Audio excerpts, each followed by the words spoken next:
Okay, we're going to move this along as quickly as possible because we have folks who are off and running to other committees. The Senate Committee on Health, Education, Labor, and Pensions will come to order today. We are meeting for an executive session to vote on Julie Su to be Secretary of the Department of Labor. I will give an opening statement. Senator Cassidy will then give an opening statement. And after the vote, which I hope will proceed quite quickly, any member who wants to make a statement is free to do so, but we're going to move that vote as quickly as we can. I think everybody knows the issue last week. Ms. Su was before us. I strongly support her nomination, and I hope we will have the votes to take it to the floor of the Senate. Working families have been struggling for the last many decades. While we have massive income and wealth inequality, the working families of this country in the Labor Department are entitled to have a secretary who's going to stand up and fight for them, who understands that we've got to raise the minimum wage, that we need paid family and medical leave like every other major country on earth does, that we need strong overtime rules so that when people are working 50 or 60 hours a week, they get the time and a half that they need, that workers have a right to join unions and not be subject to illegal anti-union activities. And I think Julie Su, currently enrolled in California and throughout her life, has made it clear she's prepared to stand up for working families. So I hope that we can pass her nomination along to the floor, and I strongly support her. Senator Cassidy. Thank you. Thank you, Chair Sanders. Former Labor Secretary Marty Walsh received Republican support for his nomination because he had unquestionable experience running organizations and handling negotiations. He had worked to develop trust between labor unions and the business community. But the nominee we're considering today is not in that mold. Ms. Su has a decades-long record of partisan activism, promoting policies that undermine workers to the benefit of politically connected labor unions. In California, Ms. Su was the chief enforcer of AB 5, a controversial law that attempts to eliminate the gig economy. While the economy of 2023 is the economy that they're attempting to limit.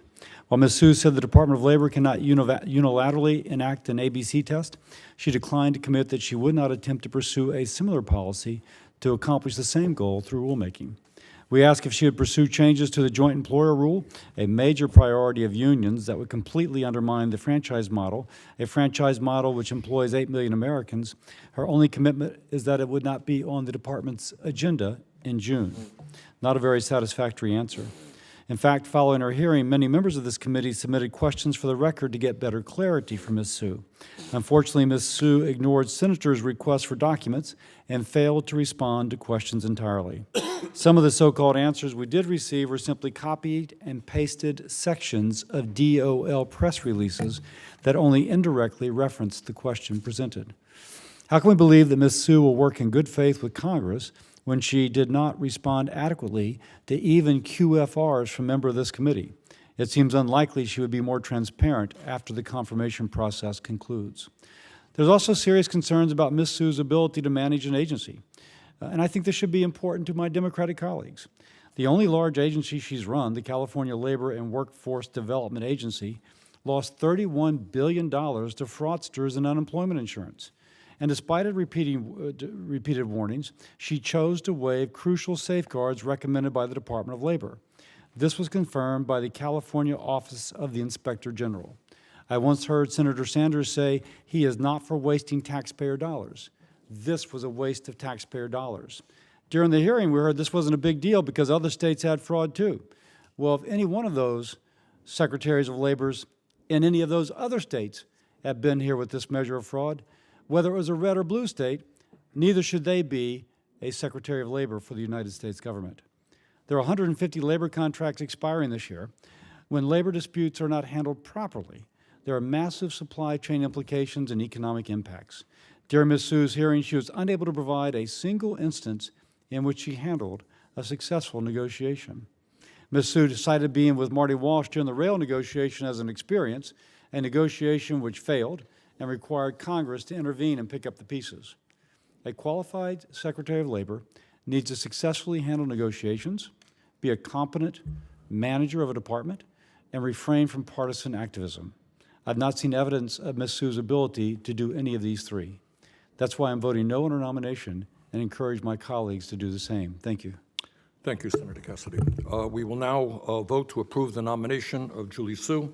Seeing that a quorum is present, as required by the committee rules and the standing rules of the Senate, I move to favorably report the nomination of Julie Sue to be Secretary of the Department of Labor. The clerk will call the roll. Senator Murray? Aye. Senator Casey? Aye. Senator Baldwin? Aye. Senator Murphy? Aye. Senator Kane? Senator Hassan? Aye. Senator Smith? Aye. Senator Lujan? Aye. Senator Hickenlooper? Aye. Senator Markey? Aye. Senator Cassidy? No. Senator Paul? No by proxy. Senator Collins? No by proxy. Senator Murkowski? No by proxy. Senator Braun? No by proxy. Senator Marshall? No. Senator Romney? No. Senator Tuberville? Senator Mullen? No by proxy. Senator Budd? No by proxy. And hold on just a second. I actually don't have Ms. Collins' proxy, but I'm told she's on her way. And there she is. You worked this out for a curtain call here,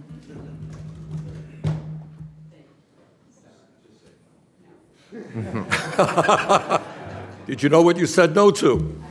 All right. Chairman Sanders? Aye. I have 11 ayes, 10 nays. The ayes have it. The nomination is agreed to and will be favorably reported. Does anybody else want to make a statement regarding Julie Sue? Yeah. Thank you, Mr. Chairman. In Ms. Sue's nomination hearing last Thursday, a number of concerns were raised by committee members about her qualifications to be Secretary of Labor. Many concerns were also raised about her activist past and her obvious anti-business bias. I asked Ms. Sue about the overwhelming opposition from dozens of business groups to her nomination. Her public schedule has shown that she has not met with many business groups at all. In fact, throughout her career, she's exhibited hostility towards business. At her hearing, she claimed unbelievably that they shouldn't have an issue with her record. I also raised concerns about her time as California State Labor Commissioner. Throughout her career, she has consistently worked to oppose and block efforts to stem illegal immigration and labor. While in this role, she openly resisted immigration and customs enforcement efforts to get information about California workers who had active claims against her employers. In a memo that she reportedly drafted, she directed her staff to not allow immigration agents into their offices or meetings without a federal warrant. I noted the concern of many Americans about our southern border being wide open. I specifically asked Ms. Sue to provide a copy of that memo. She first said she did not remember the memo, then she said she did not remember it well, and claimed she does not have access to it at this time. As part of my official questions for the record after her hearing, I requested a copy of this memo be provided to the committee. In her response, she claimed that she does not have the memo and does not recall its content or context. She does not deny that it does not exist. I know many of my colleagues have a number of issues with Ms. Sue's background and qualifications, and this memo is just the tip of the iceberg when it comes to reasons to oppose her confirmation. However, I have to note that it's incredible we are barreling ahead with her vote while so many members have outstanding questions and objections.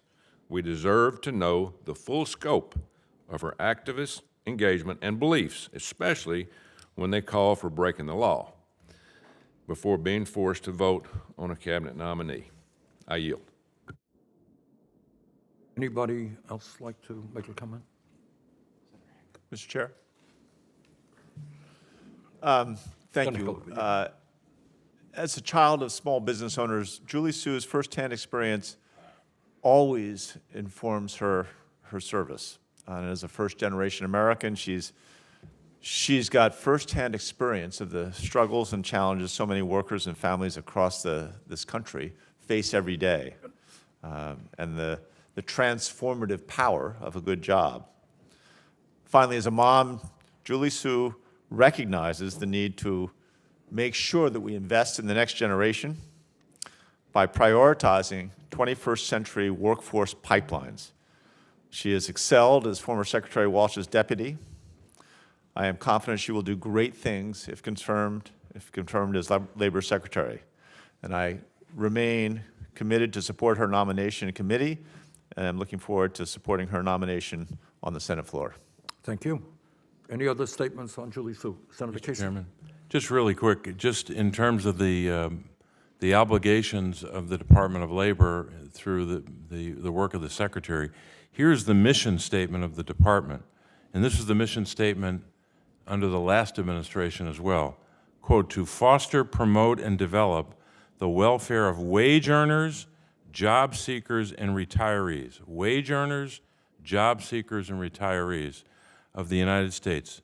Also to improve working conditions, advance opportunities for profitable employment, and assure work-related benefits and rights. It's the Department of Labor, not the Department of Labor and corporations and 9 other things. It's the Department of Labor. It's there for workers. And I obviously support her nomination. Yep, Mr. Chairman? Thank you, Mr. Chairman, very much. Julie Sue has spent her entire life getting ready for this job. Her resume has unprecedented levels of qualification for this position. She was at the right hand of Secretary Walsh for the last 2 years. She's ready to take over immediately without missing a beat at the Department of Labor. Unfortunately, the Republican opposition that we're hearing is not based upon anything which is actually substantive in terms of who she is and what her capacity is to do this job. So my hope is that ultimately we'll be able to find the votes for her to be successful coming out of this committee and then on the Senate floor. But there's no question in my mind that no one has ever been nominated to be Secretary of Labor who is better qualified than Julie Sue for this job. Thank you, Mr. Chairman. Thank you, Senator Markey. Anybody else? Let me close by simply saying it is absolutely true that Julie Sue has the support of organized labor and tens of millions of workers. But in addition to that, she also, and I want to make this point, has the support of the Los Angeles Area Chamber of Commerce. California is a home state. And the Los Angeles Area Chamber of Commerce states, quote, Ms. Sue has a distinguished career of being an innovative and inclusive leader. She has strengthened relationships with employers and deepened collaboration for better results. As Deputy Secretary, she understands the important work ahead. We enthusiastically support her nomination, end quote. That's the Los Angeles Area Chamber of Commerce. If there are no other comments, I would ask unanimous consent to insert into the record 5 letters of support for Ms. Sue. The record will remain open for 10 days for members to submit any additional information. And let me thank everybody for being here, and the committee stands adjourned.